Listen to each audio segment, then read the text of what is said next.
Sir আজকে শুনো ওপর থেকে লোক আসবে, তাই তোমার একটু সামনে পরীক্ষা, ফাইনাল পরীক্ষা, ভালো করে পরীক্ষা দিবে। হ্যাঁ এই শালা শালা পড় বুঝাচ্ছি আমাকে এটা লেটা যাট আমরা জানো তো কামিং স্যার। হ্যাঁ কামিং কামিং, বসো বসো। এটা কে? এটা আমার বুনি। আজ আমার মায়েরা গলা না, তাই বুনিকে আমার কাছে আমাদের স্কুল নিয়ে যেতে বলেছে। ঠিক আছে বসো, তুমি এখানে বসো। ঠিক আছে। তা ও খেললে খেলবে না, কাঁদবে, আমাকে মারবে। তুমি বসো। ঠিক আছে।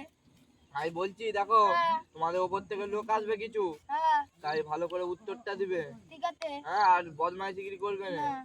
ঠিক আছে, তোমরা তাহলে এক্ষুনি মনে হয় অফিসে ওপর থেকে লোকটা চলে আসবে, এক্ষুনি থামো, বসো একটু। স্কুলের নাম কি? গদ্দা কথা গদ্দনে। ঠিক আছে, একটু ভালো করে বলবে। স্যার আসতে পারি? আসুন আসুন, আপনার জন্য তো অপেক্ষা করছেন, বসুন বসুন এটা বসুন। কে? এটা এর বনি। Good morning sir. Good morning বসুন বসুন।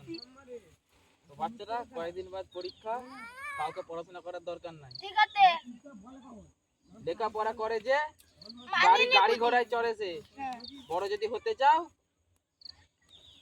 বিড়ি সিগারেট খেয়ে যাও। ঠিক আছে স্যার। এইটা কেমন লাগলো? মারবে? জানা তুই স্যার, আপনি ভালো কথা বলতে, এই তো আমাকে